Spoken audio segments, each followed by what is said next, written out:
चाहे कितना ही अभागा मनुष्य हो, सुबह 3 बजे से 6 बजे उठकर ब्रह्म मुहूर्त में कर दो ये काम, जो चाहोगे वो मिलेगा। एक समय की बात है, माता पार्वती ने भगवान शिव से पूछा, स्वामी, मैंने देखा है कि चाहे कितना ही अभागा मनुष्य हो, अगर वो सुबह के समय ब्रह्म मुहूर्त में उठता है तो वह बहुत सुखी रहता है। ऐसे क्यों है? मुझे ब्रह्म मुहूर्त का रहस्य बताए। तब भगवान शिव ने कहा, हे देवी, मैं आपको इस प्रश्न का उत्तर एक कथा के माध्यम से बताऊंगा। कृपया आप इस कथा को ध्यानपूर्वक सुनना, और जो भी मनुष्य इस कथा को पूरा सुनेगा वह कभी भी इस अवसर को अपने हाथ से जाने नहीं देगा। ब्रह्म मुहूर्त का रहस्य जानकर पूरी जीवन बदल जाएगा।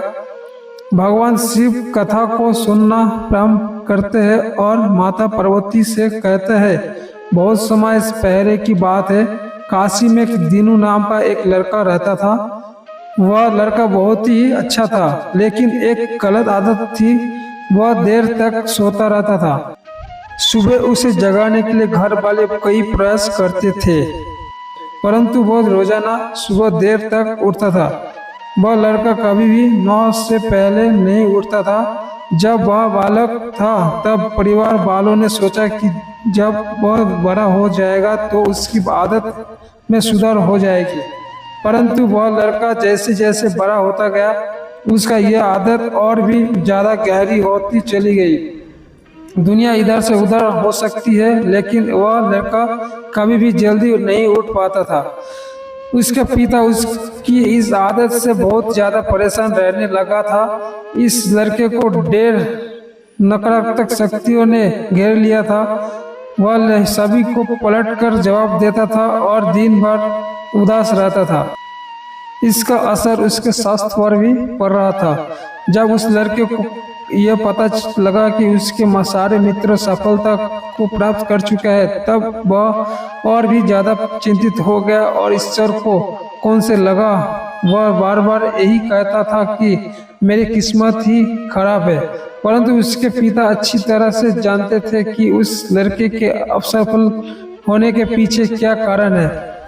भगवान शिव ने कहा, है देवी, फिर एक दिन की बात है, उसके पिता को किसी सन्यासी के बारे में पता चला। उसने तुरंत अपने बेटे की समस्या को लेकर उस सन्यासी के पास जाने का निर्णय लिया। सन्यासी को बेटे की आदतों के बारे में बताया और सन्यासी ने कहा कि कल आप अपने बेटे को इस आश्रम में आने को कहिए। फिर उस लड़के का पिता अपने घर की ओर चला गया। उसे पता था कि अगर वह सीधे तरीके से अपने बेटे को सन्यासी से मिलने के लिए कहेगा तो वह कभी तैयार नहीं होगा। उसने अपने बेटे को अपने पास बुलाया और कहा, तुम्हारे सारे मित्र जीवन में सफलता प्राप्त कर चुके हैं, क्या तुम सफल नहीं होना चाहते हो? लड़के ने उत्तर दिया कि जरूर पिताजी, परंतु जब भी मैं अपने मित्रों से उनकी सफलता का रहस्य पूछता हूँ तो वह मुझे कुछ नहीं बताता है। भगवान शिव ने कहा, हे देवी, फिर उसके पिता ने कहा कि मुझे ये रहस्य पता चल गया है कि वह सभी क्यों सफल होते जा रहे हैं। तब उस लड़के ने वही उत्सुकता से पूछा, क्या पता चल गया है पिताजी? कृपया करके आप मुझे बताएं। उसके पिता ने कहा कि कल सुबह तुम्हें एक सन्यासी के आश्रम में जाकर उसने मिलना है। यदि तुम वहां पर समय से पहुंच गया तो वह सन्यासी तुम्हें ऐसा मंत्र बताएगा जिससे तुम सफल हो जाओगे, परंतु एक समस्या है। लड़के ने कहा कि पिताजी, मैं कल पूरी रात जागता रहूंगा और सुबह सन्यासी से मिलकर आऊंगा। उसके पिता ने कहा कि ठीक है, तुम कहाँ वहां जाकर उस सन्यासी की आज्ञा को मानना। पिता की बात सुनकर वह लड़का बहुत अधिक खुश हुआ। जीवन में पहली बार रात्रि में बहुत जागता रहा, परंतु थोड़ी ही समय में उसे नींद आ गई और वो सो गया। फिर अगली सुबह जब वो उठा तो उससे पता चला कि सन्यासी से मिलने का समय समाप्त हो चुका था। उसके पिता ने लड़के को तरफ देखा और कहा कि तुम जीवन में कभी सफल नहीं हो पाओगे, जाओ और जाकर सो जाओ। पिता की यह बात सुनकर उस लड़के को बहुत दुख हुआ उसने मन ही मन स्वयं को चुनौती दी कि कल सुबह वह सन्यासी से मिलने अवश्य जाएगा। उसने अपने पैर में एक छोटा सा घाव बना लिया, जिससे दर्द के कारण उसे रात भर नींद नहीं आया। भगवान शिव ने कहा, है देवी, ये ऐसा पहला अवसर था जब उसने अपने जीवन में पहली बार सूर्योदय देखा था। वह तुरंत ही तैयार होकर सन्यासी से मिलने के लिए चला गया। आज उसका अनुभव कुछ अलग ही था। वह बेहद शांत महसूस कर रहा था। चलते चलते वो लड़का जैसे ही सन्यासी के आश्रम पहुंचा तो वहां पर उसने देखा कि सन्यासी और उसके सभी शिष्य ध्यान लगाकर बैठे हुए थे। भगवान शिव ने कहा, है देवी, फिर जब ध्यान का समय समाप्त हुआ तब लड़का उस सन्यासी के पास पहुंचा और उन्हें प्रणाम करते हुए बोला कि आपके पास कोई ऐसा मंत्र है जिससे मैं सफल हो सकता हूँ?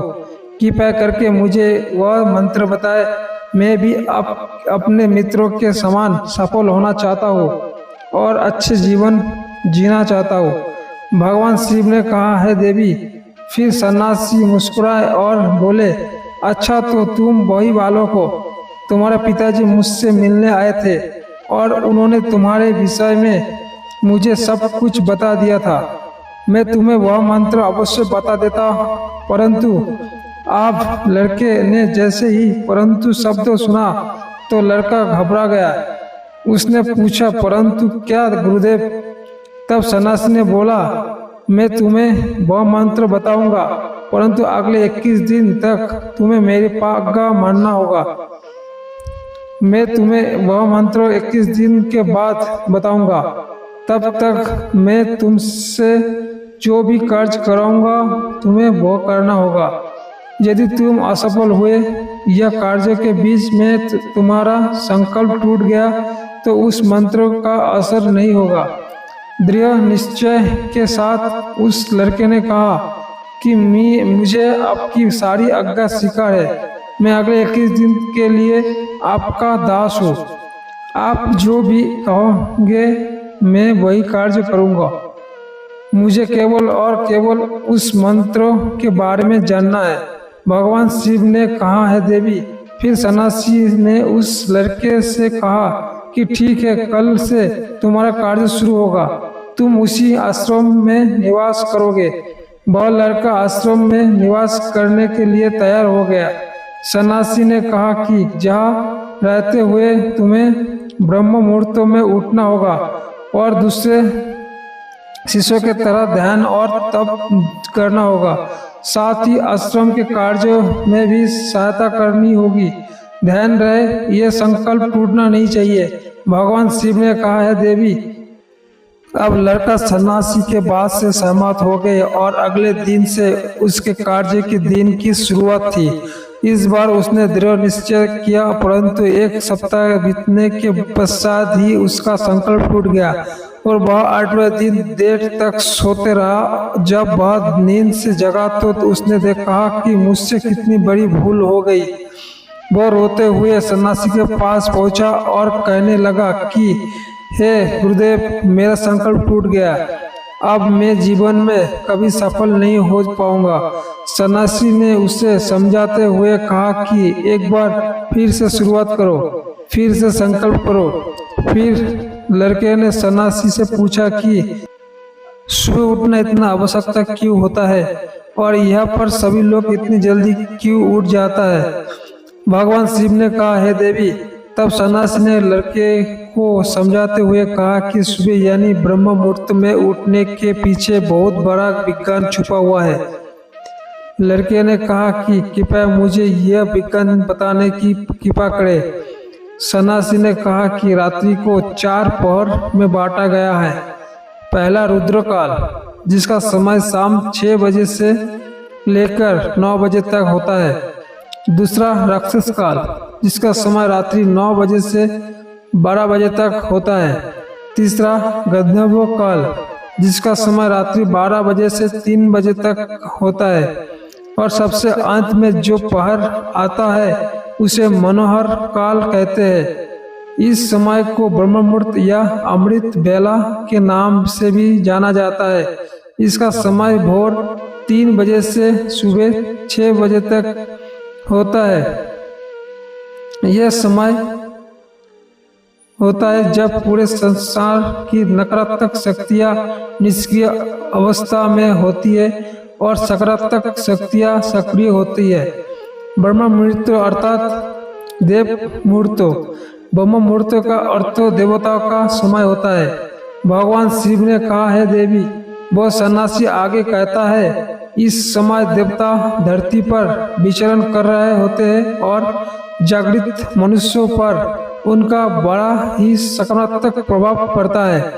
ब्रह्म मुहूर्त ऐसे समय होता है जिससे मनुष्यों का मस्तिष्क बिल्कुल खाली होता है, जिससे किसी प्रकार के कोई भी विचार नहीं होते, और जब इस समय व्यक्ति अपनी पुस्तक खोलकर पाठ का अध्ययन करते हैं तो उन्हें सब कुछ जल्दी जल्दी याद भी होता है और यह लंबे समय तक याद रहता है। यह ऐसा समय है जिससे हम ज्ञान को समझने का प्रयास करते हैं। इस कारण आश्रम के सभी शिष्यों और संसार के बहुत ही से ज्ञानी लोग ब्रह्म मुहूर्त में ही उठ जाते हैं। प्राचीन काल में रोशनी का कोई स्रोत न होने के कारण लोग अपने दिन का समापन सूर्यास्त के साथ और आरंभ सूर्योदय के साथ करते हैं। यह एक तरीका है जिससे मानव जीवन प्रकृति के साथ तालमेल बनाकर चलता है। भगवान शिव ने कहा, हे देवी। फिर उस लड़के ने कहा कि ठीक है, मैं कल से अपना संकल्प फिर से शुरू करता हूँ, परंतु ब्रह्म मुहूर्त में उठकर मुझे क्या क्या करना चाहिए। तब सन्यासी ने कहा कि ठीक है, मैं तुम्हें बताता हूँ कि ब्रह्म मुहूर्त में क्या करना चाहिए और कैसे करना चाहिए। सबसे पहले उठकर धरती माता पर पाँव रखने से पहले धरती माता को प्रणाम करना चाहिए और अपने दोनों हथेलियों को देखना चाहिए और ईश्वर को धन्यवाद देना चाहिए कि उन्होंने तुम्हें आज का सूर्योदय देखने का अवसर दिया है। इसके बाद नित्य कर्मों और स्नान करने से शरीर की ही नहीं बल्कि मन की शुद्धता भी बढ़ती है। स्नान करने के पश्चात ध्यान की प्रक्रिया होती है। ब्रह्म मुहूर्त में ध्यान की अवधि 21 दिन तक होती है। इस विधि का उपयोग तब किया जाता है जब आप अपनी कोई मनोकामना की पूर्ति चाहते हैं। यह ऐसा समय होता है जब व्यक्ति अपने आज्ञा चक्रों को सक्रिय करने पर काम करते हैं। भगवान शिव ने कहा है देवी। आगे वह सन्यासी कहता है, आज्ञा चक्र दोनों हवा के बीच होता है। यह संकल्प का स्थान भी कहा जाता है। अगर इस चक्र पर ध्यान केंद्रित किया जाए और अपनी मनोकामना बार बार दोहराया जाए तो मात्र 21 दिन के भीतर वह मनोकामना पूरी हो जाती है। अगर आपके मन में कोई अधूरी मनोकामना है और आप उसे पूरी करना चाहते हैं, तब उसे सबसे पहले उस मनोकामना का स्पष्टीकरण कर ले। आपको क्या चाहिए ये निर्णय अवश्य कर ले। इसके बाद ध्यान की विधि को शुरू करें।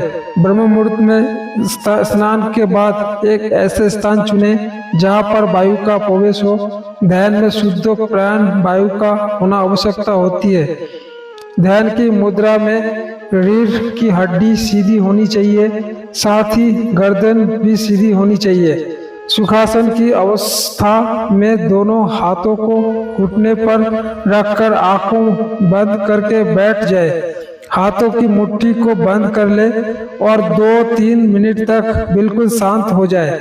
अब आपका शरीर स्थिर हो जाए और सांस भी शांत हो जाए, तब उसके बाद अपना सारा ध्यान आज्ञा चक्रों पर लगाए। इस दौरान लंबी गहरी सांस ले और सांस को रोक कर रखें। इस समय आप अपनी इच्छा को मन ही मन दोहराए और अपने मन से स्पष्ट देव और देवी देवताओं और गुरु जनों को चिंतित करें। भगवान शिव ने कहा, है देवी। उस सन्यासी ने कहा, जब सांस को रोकना कठिन हो जाए तब धीरे धीरे सांस को बाहर को ओर छोड़े। सांस को नाक से भरे और मुंह से बाहर छोड़े। इस प्रक्रिया को 3 से 4 बार प्रतिदिन दोहराएं। इसे प्रतिदिन करने से आपकी जो मनोकामना है वो अवचेतन मन तक अवश्य पहुंच जाएगी। इस इच्छा पूर्ति जल्दी होगी। आज्ञा चक्र सक्रिय होता है और हमारी आज्ञा को पूरा करता है। सांस को रोक कर रखने के दौरान शरीर में आपातकाल का स्थिति हो जाती है, जिससे कि आप बेकार की बात सोचने और विचार करने से बचते हैं। ब्रह्म मुहूर्त के समय ईश्वर की विशेष कृपा होती है और कोई भी शक्ति अपनी मनोकामना का इस समय दोहराता है तो उसकी इच्छा जल्द से जल्द पूरी होती है। भगवान शिव ने कहा है, देवी, इस प्रकार सन्यासी ने उस लड़के को ब्रह्म मुहूर्त का महत्व बताया। अगले 21 दिन तक उस लड़के ने बड़े ही मन के साथ इस प्रक्रिया को अपनाया।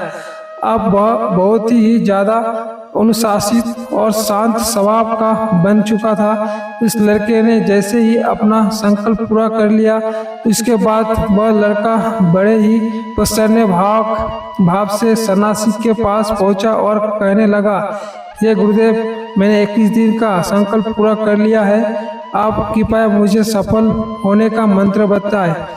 तब उस सन्यासी ने मुस्कुराते हुए कहा कि पिछले 21 दिनों से जो अभ्यास तुम करते हुए आ रहे हो वही तुम्हारे सफलता का मंत्र है। जो व्यक्ति ब्रह्म मुहूर्त से उठकर ध्यान प्रक्रिया को सही से करते हैं वह जीवन से कभी भी असफल नहीं हो सकते।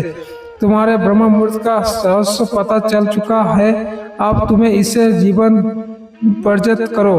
तुम्हारे जीवन में लक्ष्य और सफलता दोनों प्राप्त होगा। उस लड़के ने सन्यासी के धन्यवाद दिया और ब्रह्म मुहूर्त के नियम का पालन जीवन पर्यंत तक करने का वादा भी किया। भगवान शिव ने कहा है, देवी, आपको पता चल गया होगा कि ब्रह्म मुहूर्त क्या होता है। तब माता पार्वती ने कहा है, स्वामी, अब मुझे ब्रह्म मुहूर्त का संपूर्ण ज्ञान हो गया है। इतना कर माता पार्वती ने भगवान शिव को प्रणाम किया। वीडियो अगर पसंद आया तो वीडियो को लाइक और हमारे चैनल को सब्सक्राइब करके